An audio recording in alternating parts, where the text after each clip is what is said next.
Assalamu alaikum everyone. Myself Jarmeen Qayyum from Faisalabad. I am also a medical technician. I also have experience from THQ Hospital and I am a teaching experience from Vocational Training Institute to the medical badge. So firstly my presentation topic is PCOS, that abbreviation is known as polycystic ovary syndrome, which are very common in females. Then after that we discuss the contents of the presentation. Firstly introduction, then types, causes, symptoms, diagnosis, complications, treatment and management, nutritional supplements, then exercise, herbs and seed cycling. Firstly we discuss about the introduction of PCOS. What is PCOS? PCOS एक hormonal disorder है. इसमें क्या होता है, जो female होती है जब उसका रिप्रोडक्टिव एज स्टार्ट होती है, जब उसका मेंस्ट्रुअल साइकिल स्टार्ट होता है, तो उसमें उसको पीसीओएस का सामना करना पड़ता है. मोस्टली फीमेल्स को रिप्रोडक्टिव एज में ही होना है स्टार्ट होती है पीसीओएस, क्योंकि उनको बहुत सारे इश्यूज आते हैं पीरियड्स के मामले में. उनका जो मेंस्ट्रुअल साइकिल है वो अच्छी तरह से यानी कि स्टिमुलेट नहीं हो पाता due to hormonal imbalance. Mostly females को इस बारे में नॉलेज ही नहीं होती कि उनको पीसीओएस है, बिकॉज ऑफ अनअवेयरनेस. अगर उनको पता भी हो लेकिन वो मैनेजमेंट ही नहीं करते, वो ट्रीट ही नहीं करते, लेकिन उसको इग्नोर कर देते हैं. लेकिन ये जो पीसीओएस है बहुत बड़ी डेंजर जोन की तरफ लेके जा सकता है अगर इसको ट्रीट ना किया जाए. इसमें क्या होता है, जो हार्मोनल लेवल होता है वो डिस्टर्ब हो जाता है, विच मीन्स दैट जो गोनेडोट्रोफिन्स होते हैं जो पिट्यूटरी ग्लैंड से रिलीज करते हैं, जो स्टिमुलेट करते हैं sex hormones like androgens, luteinizing hormone, FSH, follicle stimulating hormones and many other more, इसमें हार्मोनल लेवल डिस्टर्ब हो जाता है पीसीओएस में. After that hormonal level disturb, egg release ही नहीं होता ओवरी के अंदर, फ्लोपिन टोन से मेच्योर होने के बाद रिलीज ही नहीं होता, वो इमेच्योर होता है, सिस्ट की फॉर्म में चला जाता है. और आगे है कि हर 10 में से एक वुमेन को ये पीसीओएस का सामना करना पड़ता है, क्योंकि बहुत कॉमन हो चुका है. फीमेल्स को इस बारे में नॉलेज ना होने की वजह से वो इसको इग्नोर कर देती हैं, लेकिन ये डेंजर है. After follicles not mature due to insulin resistant. अब इंसुलिन रेजिस्टेंट मेजर कॉज है फॉलिकल पीसीओएस की, क्योंकि जब इंसुलिन की रेजिस्टेंस होती है ना हमारी बॉडी में, पैंक्रियाज क्या होता है, पैंक्रियास रिलीज करता है 2 types of hormones. First one is glucagon and that after 2 insulin. अब ये जो दोनों हार्मोन है ना वो हमारी ब्लड ग्लूकोज लेवल को बॉडी में मेंटेन आउट कर रहे होते हैं, यानी कि बैलेंस करते हैं. यहाँ एक डिस्टर्ब होगा ऑब्वियसली दूसरा भी डिस्टर्ब होगा. अगर इंसुलिन लेवल भी कम हो रही है या ज़्यादा हो रही है, ऑब्वियसली हमारा जो ब्लड ग्लूकोज लेवल है वो अप्स एंड डाउन में जा रहा है. और क्या करेगा आपकी, अगर जो इंसुलिन रेजिस्टेंस हो रही है, मतलब इसका ये है कि जो ग्लूकोज का लेवल है वो हमारी बॉडी में हाई हो रहा है, वो क्या कर रहा है, स्टोरेज कर रहा है, ज़्यादा डेपोजिशन कर रहा है हमारी बॉडी में, जिसकी that leads to the obese यानी कि ओबेसिटी की तरफ लेकर जा रहा है. फिर क्या होता है, मल्टीपल सिस्ट बन जाती हैं ओवरीज के अंदर, यानी कि कॉर्पस ल्यूटेम से फ्लोपिन टोम से निकल कर ओवम जो होता है फिर वो शेप में नहीं जाता, मैच्योर नहीं होता, तो वो बहुत सारी मल्टीपल सिस्ट बना देते हैं, यानी कि इमेच्योर ओवम्स बना देता है, वो जो सिस्ट की फॉर्म में चली जाती हैं बाद में. फिर ल्यूटेनाइजिंग हार्मोन लेवल इंक्रीज हो जाता है as compare to the follicle stimulating hormone. अब जो ल्यूटेनाइजिंग हार्मोन है ना वो रिलीज होता है हमारी पिट्यूटरी ग्लैंड से. जो पिट्यूटरी ग्लैंड है वो ब्रेन में पाया जाता है, जो कि मेजर रोल प्ले करता है हमारे रिप्रोडक्टिव सिस्टम में, बोथ फीमेल्स एंड मेल्स. अब जो ल्यूटेनाइजिंग हार्मोन है वो ट्रिगर करता है आपकी ओवुलेशन को, यानी कि फीमेल की जो ओवुलेशन होती है उसको ट्रिगर आउट करता है. दूसरे नंबर पर क्या करता है, फॉर्मेशन ऑफ द कॉर्पस ल्यूटेम, यानी कि मैच्योर से कॉर्पस ल्यूटेम की तरफ लेकर जाता है. एस्ट्रोजन लेवल को इंक्रीज करता है, जो कि मेंटेन करते हैं आपके मेंस्ट्रुअल साइकिल को, जो कि टेम्परेरी स्ट्रक्चर है that produces the progesterone level that maintains through the pregnancy. After that third one is regulate menstrual cycle. ये तीनों क्या करते हैं, ये मेजर फंक्शंस हैं ल्यूटेनाइजिंग हार्मोन के. फिर गोनाडोट्रोफिन रिलीज करते हैं, स्टिमुलेट करते हैं पिट्यूटरी ग्लैंड को, जो कि ल्यूटेनाइजिंग हार्मोन को आगे स्टिमुलेट करते हैं कि वो अपना काम अच्छे तरीके से परफॉर्म कर सके. फिर वो क्या होता है, अगर follicle stimulating obviously same to same side by side काम करते हैं, अगर एक का वो भी हार्मोनल लेवल डिस्टर्ब होगा तो दूसरा भी होगा। फॉलिकल स्टिमुलेटिंग हार्मोन भी गोनाडोट्रोपिन से रिलीज करता है, पिट्यूटरी ग्लैंड्स उसको स्टिमुलेट करते हैं कि वो उसको रिलीज करें। वो भी सिमिलरली फॉलिकुलर ग्रोथ के लिए इंपॉर्टेंट होता है और ओव्यूलेशन के लिए भी। एस्ट्रोजन की प्रोडक्शन करता है जो इंड्यूसेस करवाती है। फिर क्या, एस्ट्रोजन लेवल हाई हो जाता है और एंड्रोजन लेवल भी ऑब्वियसली हाई हो जाएगा, क्योंकि हमारे जो सेक्स हार्मोन, मेल हार्मोन्स, हमारे टेस्टोस्टेरोन लेवल हमारी बॉडी में ज़्यादा हो रहा है, यानी कि मेल हार्मोन्स हमारी बॉडी में ज़्यादा हो रहे हैं। यहाँ पर एक पिक्चर है, एक नॉर्मल ओवरी है और दूसरी वाली पॉलीसिस्टिक ओवरी है। जो नॉर्मल ओवरी है उसके अंदर देखें प्राइमरी फॉलिकल है, फिर सेकेंडरी है, मेच्योर, यानी कि स्टेप बाय स्टेप ये प्रोसीजर चल रहा है और आफ्टर दैट कॉर्पस ल्यूटियम के शेप में आ गई, यानी कि ये नॉर्मल है। अगर पॉलीसिस्टिक ओवरी की बात की जाए तो फिलोपियन ट्यूब से निकलकर वो क्या हो रहा है, बहुत सारे इमेच्योर सेल्स हैं, वो मेच्योर नहीं है। आफ्टर उन्होंने क्या किया है, बहुत सारी इमेच्योर सेल्स हैं, उनकी डेवलपमेंट में स्टॉप हो रही है, मल्टीपल इमेच्योर फॉलिकल्स बना रहा है जो कि सिस्ट बना रही हैं हमारी ओवरीज के अंदर, दैट आर वेरी डेंजरस। आगे हैं इसकी types. There are 4 types of PCO. The first one insulin resistant PCOS. अब इस वाली टाइप में क्या होता है कि हमारी जो बॉडी के सेल्स होते हैं ना, वो रिस्पॉन्ड ही नहीं कर रहे होते हैं इंसुलिन को, यानी कि हमारी जो पैंक्रियाज के सेल्स हैं ना, इंसुलिन प्रोडक्शन ही नहीं कर रहे। अगर तो वो करते तो हैं लेकिन वो सही तरह से परफॉर्म नहीं, यानी कि जितनी हमारी बॉडी को नीड है उतनी वो नहीं अमाउंट में दे पा रहा, वो अच्छी तरह से परफॉर्म नहीं कर पा रहा। फिर क्या होता है, इंसुलिन और ग्लूकोज लेवल बिकम हाई, यानी कि उसमें एबनॉर्मेलिटी आ गई है पैंक्रियाज की फंक्शनिंग में, और इंसुलिन का लेवल भी हाई हो रहा है, या अप्स एंड डाउन हो रहा है, ग्लूकोज का लेवल भी हाई हो रहा है। ड्यू टू ऑब्वियसली इंसुलिन ने क्या करना है, ग्लूकोज के लेवल को मेंटेन करना है। अगर इंसुलिन का जो लेवल है वो कम हो जाए तो ऑब्वियसली ग्लूकोज का लेवल हाई हो जाएगा। फिर ड्यू टू शुगरी फूड, ज़्यादा मीठी चीज़ें खाने की वजह से, स्मोकिंग करने की वजह से, ट्रांस फैटी एसिड्स के ज़्यादा कंजप्शन की वजह से, एंड पोल्यूशन मीन्स दैट हमारे इन्वायरमेंटल फैक्टर भी बहुत इफेक्ट करता है एक फीमेल की रिप्रोडक्शन सिस्टम में। दूसरी टाइप है इसकी पिल्स इंड्यूसेस पीसीओस। इसमें क्या होता है, बर्थ कंट्रोल जो पिल्स होती हैं ना, वो हार्मोन लेवल को डिस्टर्ब कर देती हैं फीमेल की। अब जो कॉन्ट्रासेप्टिव जो फीमेल्स यूज़ करती हैं उनमें भी मोर कॉमन है ये पीसीओस, जो that are very dangerous for reproductive system and that leads to the cancer formation in the ovary. The third type is inflammatory PCOS. ये क्यों होता है, स्ट्रेस की वजह से। अगर फीमेल को मेंटल स्ट्रेस है, एंजाइटी है, डिप्रेशन है, ये किसी भी तरह की कोई भी परेशानी है, उसकी वजह से भी उसको ये सामना करना है। स्लीप की कमी हो सकती है, नींद ना आने की वजह से, एलर्जी हो सकती है, कोई भी इम्यून सिस्टम वो अच्छी तरह से वर्कआउट नहीं कर रहा किसी भी चीज़ से, एक स्पेसिफिक चीज़ से, इंटॉलरेंस की वजह से, इन्वायरमेंटल फैक्टर्स हो सकते हैं दैट ट्रिगर्स टेस्टोस्टेरोन लेवल, जो कि ये मेल हार्मोन है, बॉडी में ज़्यादा हो जाता है।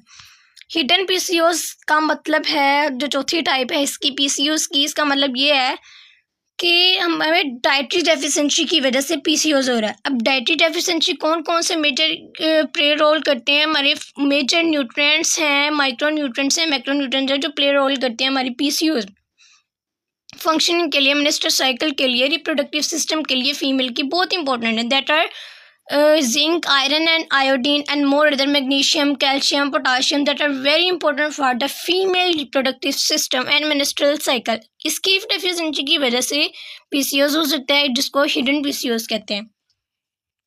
आगे हैं उसकी टाइप्स। काजिस में 4 तरह की मेनली बताई गई हैं यहाँ पर। सबसे पहली आती है जेनेटिक फैक्टर। जेनेटिक फैक्टर में इसकी वजूहात में आता है, यानी कि फैमिली हिस्ट्री, जीन्स में ही आ रहा है, ट्रांसफर साइड बाय साइड आ जाए। अगर तो उसकी मदर को था, मदर से डॉटर में आएगा, डॉटर से आगे उसकी डॉटर में आएगा, यानी कि जिसे कहते हैं ना नस्ल दर नस्ल कोई चीज़ चलती आ रही, वैसी जीन्स में ट्रांसफ़र होती जा रही है पीसीओस।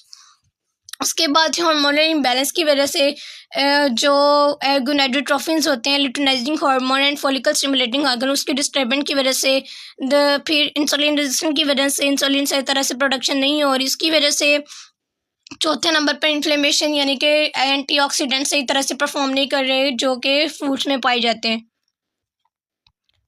उसके बाद है सिम्टम्स में सबसे पहले इरेगुलर पीरियड्स। ऑब्वियसली पीसीओस होगा तो इरेगुलर पीरियड्स आएंगे, आपको अच्छी तरह से ब्लीडिंग नहीं होगी, स्कैंटी पीरियड्स होंगे, मीन के पीरियड्स आए तो हैंगे लेकिन पेन वगैरह होगी, लेकिन पेन के साथ जो स्कार है वो लाइट होगा, ब्लीडिंग अच्छी तरह से नहीं होगी, कम होंगे पीरियड्स।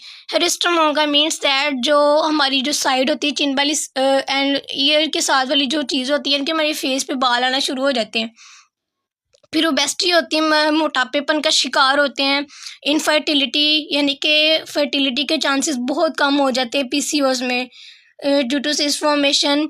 फिर एक्नी यानी कि फेस पे दाने वगैरह निकलना शुरू हो जाते हैं। पस जैसे पस्त होती है ना उसके अंदर दानों के अंदर, वो बनना शुरू हो जाते हैं। ऑयली स्किन हो जाती है, फिर डल स्किन हो जाती है, मेल पैटर्न वॉइस हो जाती है due to hormonal imbalance, black patches on neck and the last one is hair loss. PCOS की ये सिम्टम्स हैं जो कि बहुत ज़्यादा कॉमन है पीसीओएस में। उसके बाद डायग्नोस, हमने डायग्नोस कैसे करना। सबसे पहले तो क्या करना है, बीएमआई करें जो कि बेसल मेटाबॉलिक इंडेक्स कहते हैं। ये बहुत इंपॉर्टेंट है न्यूट्रिशनल स्टेटस को चेकआउट करने के लिए। फिर उसके बाद waist to hip ratio check करते हैं, ये भी मॉक टाइप चीज़ होती है, उसको मेजर किया जाता है। फिर चेक एक्नी और हेयर ग्रोथ ऑन फेस, आपके जो फेस पे बाल वगैरह आ रहे हैं, एक्नी है, उसको चेकआउट करें कि अब ये इसके सिम्टम्स शो करेगा कि वाकई पीसीओएस है। पेल्विक अल्ट्रासाउंड करवाएं और इसका उससे पता चल जाएगा केसेस कितनी हैं या नहीं, आपको पीसीओएस हैं या नहीं है फीमेल्स को। फिर ब्लड टेस्ट करवाएं, ये follicle stimulating hormone ply luteinising hormones का लेवल चेक करवाएं, टीएसएच भी चेक करवाएं, CBC complete blood count and after that testosterone level.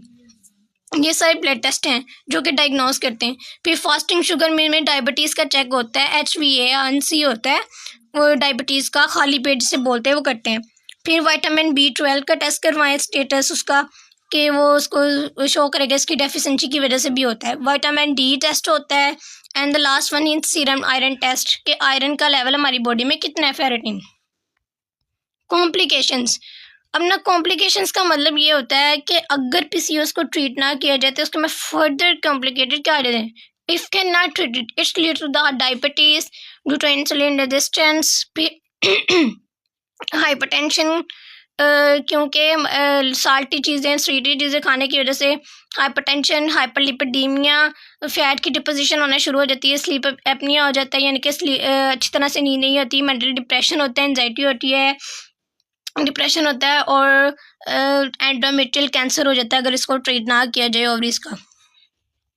आगे है ट्रीटमेंट एंड मैनेजमेंट। सबसे पहले हमने क्या करना है कि जो डाइट में है ना, हमने इसको मॉडिफाई कर देना है, अपनी डाइट को चेंज करना है कि हम पीसीओएस को बाय डाइट भी ट्रीट कर सकते हैं। सबसे पहले है हमने क्या चीज़ इस्तेमाल करनी है, ग्लोस ग्लाइसेमिक की डाइट यानी कि फूड इस्तेमाल करनी है जिसका ग्लाइसेमिक इंडेक्स जो होता है रेशियो वो कम होता है, जिसमें आ जाते हैं apple, berries, citrus fruits, pear, leafy vegetables, tomatoes, nuts, seeds and whole grains. ये सारी की सारी लो ग्लाइसेमिक डाइट हैं। फिर मस्ट डाइट होल ग्रेन्स का भी इस्तेमाल, वही होल ग्रेन्स वगैरह, सीरियल्स, पास्तास वगैरह, इसमें ब्रेड आ जाते हैं, ये इसमें आ जाता है। टेक बी कॉम्प्लेक्स वाइटामिन्स, ये भी बहुत इंपॉर्टेंट है, अपनी डाइट में मॉडिफाई करना है। Calcium and vitamin rich foods का इस्तेमाल करना है हमने। फिर जिंक रिच फूड्स कौन से होते हैं, beef, oysters, pork, chicken, chia seeds, black beans, kidney beans, spinach, yogurt, ये सारी की सारी जिंक है, रिच फूड है। फिर मैग्नीशियम रिच फूड, उसमें भी स्पेनिश वही kales, almonds, pumpkin seeds, sesame seeds, cashew nuts, black beans, kidney bean. फिर क्रोमियम रिच फूड्स में भी लीफी वेजिटेबल्स आ जाती है, pumpkin seeds, flat seeds, almonds, cashew nuts, kidney beans. Non saturated fat का इस्तेमाल करना है अपने, वो कौन कौन सी होती हैं, लाइक दैट एवोकेडोज, ये हेल्दी फैट्स होते हैं।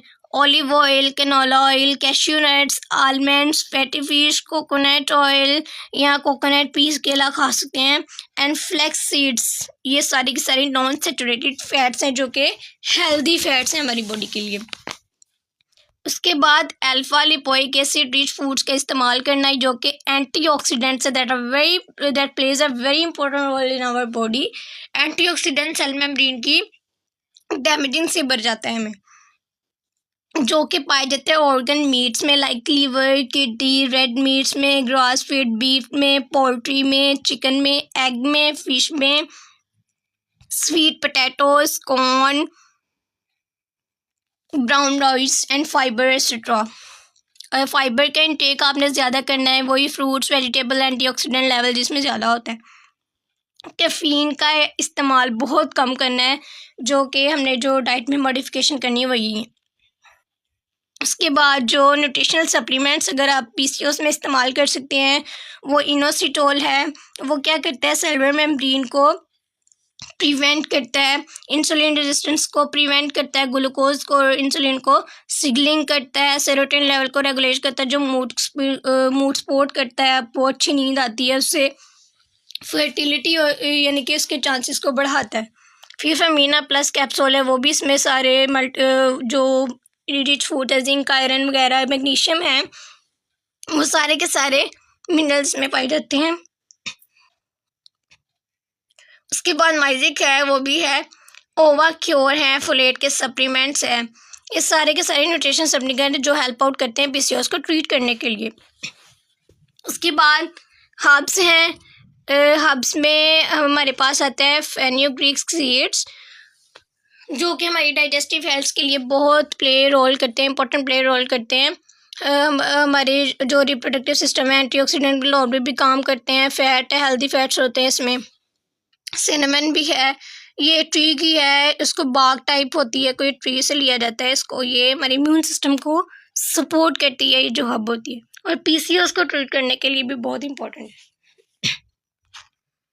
उसके बाद सम टीज़ हैं जो कि क्योर करती हैं पीसीओएस को। पहले नंबर पर है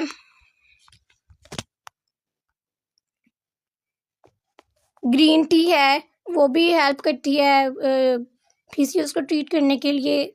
स्पीमेंट टी है, हमारी जो इम्यून सिस्टम है उसको बूस्ट अप करती है। फिर एक मोली टी है, गोल्डन मिल्क है, यानी कि टर्मरिक मिल्क होते हैं, यानी कि दूध के अंदर हल्दी डालकर उसको कहते हैं गोल्ड मिल्क। फिर उसके बाद एक्सरसाइज आ जाती है, डेली वॉक करनी है आपने, 30 मिनट्स की रनिंग, साइकिलिंग, योगा, स्विमिंग, ये बेनिफिट्स हैं इसके। लिपिड्स को रिड्यूस करती है एंजाइटी को रिड्यूस करती है, आपके मेटाबॉलिक सिंड्रोम्स को, टेस्टोस्टेरोन लेवल को कम करती है, यानी कि मेल्स हार्मोन को। ये सारी की सारी प्रिवेंट करती हैं पीसीओएस से। फिर आपने क्या करना है, कौन कौन सी चीज़ें आपने खानी है, कौन कौन सी रिकमेंडेड है, कौन कौन सी अवॉइडेड है।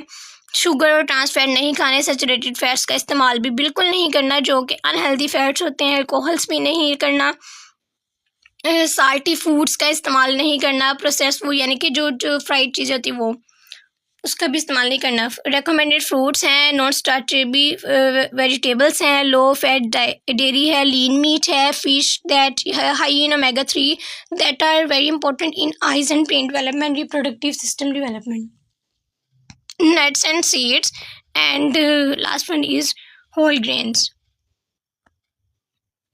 सीड साइकिलिंग में वही दो इम्पोर्टेंट है, flax seeds and pumpkin seeds. जब फॉलिकुलर फेस होता है डे 1 से लेकर 14 तक, वो आपकी एस्ट्रोजन लेवल को बूस्ट अप करने के लिए अगर आप ले सकते हैं 1 table spoon flex seeds and pumpkin seed 1 table spoon 1 to 14 days में, यानी कि फॉलिकुलर फेस में। एल्यूटल फेस में 15 to 20 ईयर्स में प्रोजेस्टेरोन बूस्ट होता है। सनफ्लावर सीड 1 टेबल स्पून ले सकते हैं, और सेसमी सीड 1 टेबल स्पून आप यूज़ कर सकते हैं। ये सारी की सारी डाइटरी मॉडिफिकेशन है जो कि हेल्प आउट करती हैं आपको पीसीओएस को ट्रीट करने के लिए। डाइट से भी हम क्योर कर सकते हैं।